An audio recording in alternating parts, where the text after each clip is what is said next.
Inilah ini Om Begawan sejenak mau tinggalkan tentang corat marut Pilpres ini. Om Begawan pengen membedah soal penegakan hukum.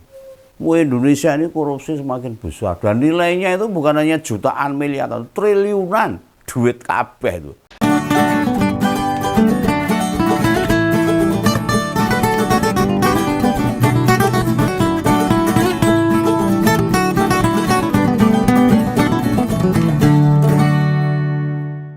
Nah, terutama pada kasus-kasus korupsi tanpa terasa ini, kabarnya makin rendahnya indeks korupsi kita itu memang sesuai kenyataan. Iya, wah, rekoso masyarakat ini. Artinya makin indeks turun, korupsinya makin gede, makin parah, makin ugal-ugalan. Nah, beberapa hari belakang ini, ngerti toh, pemberitaan kasus korupsi ini bikin perut saya jadi mules. Padahal nggak makan rujak pedas, mules ini. Kalau mendengarkan kasus-kasus korupsi yang muncul-muncul ini, Pak Jokowi itu ngapain itu loh. Selama 10 tahun korupsi makin berkembang biak ini. Dan ini dipastikan bukan disebabkan puasa loh. Perut saya mulus ini. Soalnya saya jarang puasa. Nah, kabar kasus korupsi masih saja menggelegar. Waduh, membuat masyarakat jadi bertanya-tanya, berkaget-kaget, dan nominalnya nggak tanggung-tanggung, kelas kakap semua. Dan bukan itu saja, pihak yang terlibat pun itu bikin ngelus weteng, bukan ngelus dodo, ngelus perut ini. Aduh, duit negara itu dirampok habis-habisan. Atau aparat negara yang terlibat korupsi atau suap, jan saya edan, jan saya gendeng gitu. Kalau saya bilang sekali lagi ugal-ugalan ya ini. Ini masa sekarang ini korupsi yang ugal-ugalan. Zaman Soeharto itu korupsi 20 juta, saat itu aja hukumannya 20 tahun. Sekarang itu triliunan. Orang hebat ini. Nah, berita terbaru itu ada seorang jaksa KPK yang memeras saksi sampai 3 miliar. Ini nilainya masih kecil nih buat Om Begawan, masih 3 miliar ton. Malah kuwi duit kabeh tapi bukan campur beras itu. Ya bisa-bisanya loh. Seorang jaksa KPK kelakuannya kok kayak begitu. Citra KPK makin memprihatinkan pada zamannya Pak Jokowi sekarang ini.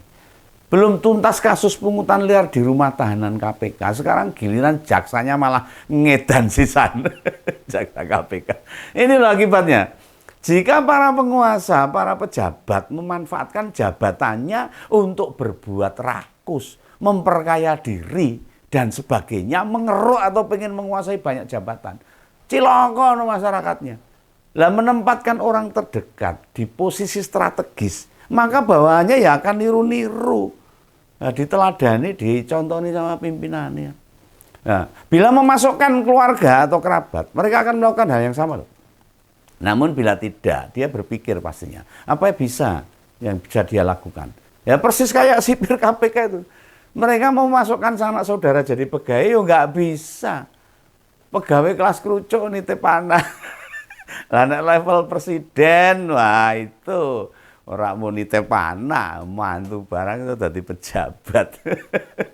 Nah, artinya gini loh, pemberantasan korupsi yang digadang-gadang Pak Jokowi tahun 2014 saat menjabat presiden pertama kali.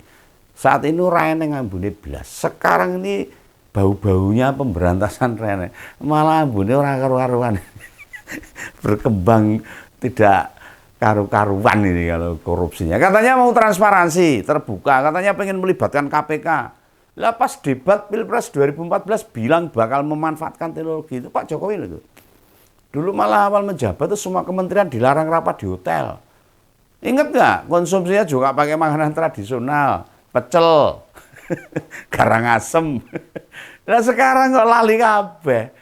Lali atau memang karena tidak bisa apa-apa. Nah pemilu dan pilpres benar-benar menghabiskan energi kita saat ini. Tahun ini hampir sama dengan 10 tahun yang lalu. Cuma bedanya pas 2014 itu yang banyak kena petinggi Demokrat. Wes saka ketua umumnya nanti bendara konek kabeh. Kayaknya para kepala negara kita ini sudah tidak waspada. Wes ora serius meneh ini kayaknya. Kayak lepas tanggung jawab itu loh. Tidak memastikan anak buahnya untuk bersih, untuk clear dari korupsi. Waduh, repot. Memang sih KPK bukan bawaan presiden, tidak langsung, namun di banyak undang-undang KPK yang menjadikan pegawai KPK adalah pegawai negara. Mestinya Menteri Pan RB bisa turun ke sana itu, bila KPK disebut sebagai benteng terakhir loh, untuk penegakan hukum. Soal korupsi saja bobol loh KPK. Padahal dia benteng terakhir untuk memberantas korupsi. Lah terus piye? Lantas kita mau apa? Berharap pada siapa? Mau datangkan Superman atau malaikat untuk datang ke Indonesia memberantas korupsi? Tidak bisa. Hampir semua partai ini sedang fokus pada gugatan di Mahkamah Konstitusi. Makanya ya nggak banyak yang nyenggol kasus korupsi, malah mereka banyak yang kena korupsi. Yo, itu. Oh iya ya. Yang menggelegar juga ini, ditangkapnya suami Sandra Dewi atau siapa itu bernama Pak Harvey Mois. Dia dituduh mengakomodasi tambang timah ilegal loh. Tambang timah ilegal loh. Jangan salah loh. Ilegal sendiri sudah merupakan delik-delik korupsi. Siapa ini yang punya tambang-tambang ilegal ini? Pegawan yang ngerti ini. Dan nilainya ugal-ugalan juga 271 triliun. Duit kabeh orang nggo krikil we. Wah, benar-benar angka yang hedian nih. Aduh, dan lebih dari separuh anggaran makan siang susu gratis itu untuk 1 tahun itu. Dan Bung Harvey ini beroperasi di lahan PT Timah Tebako. BUMN itu, Badan Usaha Milik Negara itu.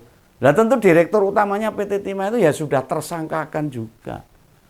Kata Bang Arya Sinulinga, ini kasus lama sebenarnya. Wes we, ya cuma embuh nih kenapa tidak dibongkar-bongkar? Apa karena yang bongkar juga ikut-ikutan?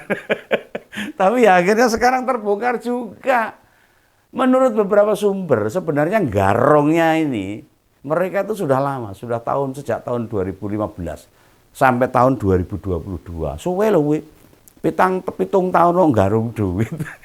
Kan nilainya triliunan nih. Mas, ugal-ugalan meneh nih. Lah kuwi malah samsaya aneh lagi tuh. Aneh mana ini? Bila sejak awal pemerintahan Jokowi, mengapa baru sekarang terbongkar? 271 triliun itu. Kuwi bondo sak dunak itu. Kuwi duitnya dijejer-jejer dari Sabang sampai Merauke ora pedhot ini. Banyak banget itu. Buat proyek kereta cepat kayak di Jakarta itu, Jakarta Bandung itu loh, itu bisa dapat 2 proyek yang sama, bisa mensejahterakan rakyat, ya, transportasi bisa cepat, kotanya bisa indah. Nah dirampok sama orang-orang ini. Nah bila asumsinya untuk anggaran APBD kota sekelas Surakarta sana yang dipimpin Gibran ini, bisa buat APBD 100 kota alias 1/4 jumlah kabupaten kota se-Indonesia. Orang hebat ini. Masa sih harus nunggu 5 tahun baru bongkar hilangnya duit rakyat sebesar 271 triliun. 271 triliun. Lah nek uang masih puluhan miliar itu mungkin ngusutnya justru malah hati-hati kok. Nemuin buktinya bisa susah. Ya memang selama ini ngapain itu pengawas maupun komisaris PT Timah nggak tahu tuh ngopo tuh. Ya jangan-jangan malah terlibat juga ini. Ini bukan menuduh loh. Kalau enggak ngapain itu? Tidak sampai terbongkar dulu-dulu. Beberapa potensi produksi PT Timah itu sesungguhnya berapa sih? Masa iya kehilangan uang segitu besar nggak kroso negara ini? Ya mungkin karena ilegal tadi. Apa sudah separah itu kondisi BUMN kita ini? Nah, dan Pak Harvey Mois itu aneh-meneh itu, ugal-ugalan meneh. Itu menghadiahi anaknya yang usianya baru balita itu. Baru 5 tahun itu berupa private jet. Hebat nggak? Wah anakku tak hadiahi motor-motoran plastik senengnya ra umum. Ini berupa private jet ini. Ini juga nggak jadi pertanyaan bagi kalangan pajak. Bahkan KPK. Nggak ditanya sampai seorang ayah memberikan private jet hadiah anak berupa 5 tahun kok yora ditakoki. Apa selama beberapa tahun mereka pilek, irungnya rasa mabu, apa kena COVID-19. Jadi nggak bisa membawi hal yang begitu dengan tajam. Kan repot ini. Nah makin heran lagi Om Begawan ini. Mulai DPR, Presiden, KPK, elit partai kok ya nggak ada yang emosi loh. begitu mendengar kabar ini loh. Iya, korupsi suap 271 triliun. Orang yang emosi ya, meneng bahaya. Mereka kok nggak merasa kehilangan sama sekali duit negara. Ibarat rumah kita itu tiba-tiba kehilangan uang, entah sekecil apapun. Ya mungkin 100-200 ribu tuh. Kita pasti akan bicara dengan orang serumah. Sampai saya juga, kan gitu. Nanyain mereka, ada yang tahu duit 100 tadi di atas lemari enggak, atau di meja. Kan mestinya begitu. Itu para pejabat itu loh. Lah bila petinggi negeri sampai diam saja, meneng wae, kelakep, mingkem. Benar-benar tidak merasa ada yang miliknya hilang. Apalagi nasib rakyat miskin. Banyak itu di Indonesia. Ya dijamin wong-wong kuwi ora digagas blas. Lah uang triliunan aja mereka tidak merasa kehilangan, apa meneh mikir rakyat. Lah jika APBN kita itu butuh 3.000 triliun dalam 1 tahun. Bukankah potensi duit negara itu hilang mencapai 8%? Itu dari satu kasus saja loh itu. Mau sak kasus kok. Lah rampongan dari satu BUMN itu saja begitu loh, satu kasus. Nggak bisa ngebayangin yang pegawai ini. Dengan total BUMN kita yang mencapai puluhan. Semoga benar-benar hanya PT Timah saja yang bobol gitu. Ini belum banyak persoalan lain yang juga belum dibongkar. Bahkan sekelas Bu Sri Mulyani Indrawati melaporkan dugaan korupsi penggunaan dana LPIE Kejaksaan Agung. Tiba-tiba KPK membuka kembali kasus tersebut yang telah dilaporkan pada Mei 2023. Lah mengapa KPK tiba-tiba merasa berkepentingan? Lah sebelumnya laporan itu kok didiamkan saja, dinengke wae, ada apa? Ini loh gagalnya pemberantasan kasus korupsi di Indonesia ini. Nek ora dibengoki, ora dijalankan, nek ora didesak tidak dilakukan.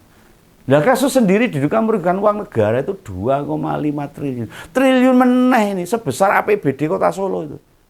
Lah maraknya kasus korupsi yang terbuka satu persatu makin menunjukkan jika Pak Jokowi benar-benar abai, lalai, sudah tidak lagi menjaga negara dengan baik. Itu belum proses yang masih jalan. 2 menteri asal Nasdem yang menghadapi sidang kasus korupsi juga. Belum itu. Ada juga Pak Joni G. Plate, mantan Menkominfo. Juga Pak Syahrul Yassin Limpo, mantan Menteri Pertanian. Nah, apakah yang dikasih ketaatan para pejabat untuk hati-hati pada korupsi makin tinggi? Enggak juga. Bobol.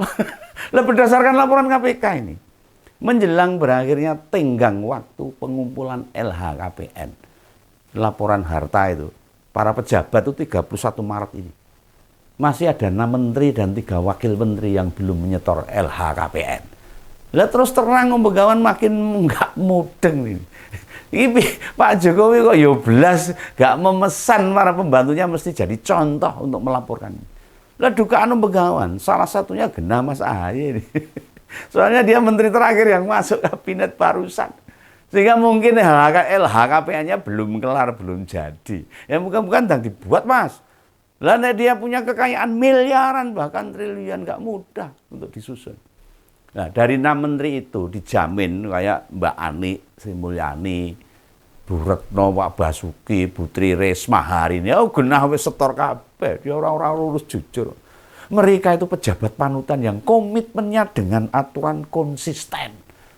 Ya ini akhir kata ini saya akhiri aja. Saya kesel tuh kalau membicarakan masalah korupsi Indonesia ini. Orang rampung. Dan para pejabat itu sedih kalau saya itu gembar-gembor masalah korupsi. Karena mereka banyak yang terlibat. Ini akhir kata nih, Begawan hanya bisa berdoa. Dan tetap percaya Tuhan masih cinta bangsa Indonesia ini. Tuhan akan selamatkan kita dari kerusakan demokrasi. Namun kita tidak boleh diam ya. Dan pasrah, menyerah. Apalagi berpangku tangan gini, menengkrak itu. Ben yang penting iso urip, iso tuku beras. Jangan seperti itu. Masyarakat harus bersuara, harus galak untuk mengawasi perjalanan pemerintahan di Indonesia, termasuk korupsi-korupsi. Nah, korupsi harus hilang dari bumi pertiwi ini. Supaya Tuhan akan mengabulkan keinginan kita. Mari kita berdoa bersama-sama aja. Tapi jangan diam, jangan a priori ya. Ini pesan Begawan. Ayo, kita sama-sama untuk berjuang. Salam Pancasila, sampai jumpa. Salam Ngompol. Dadah.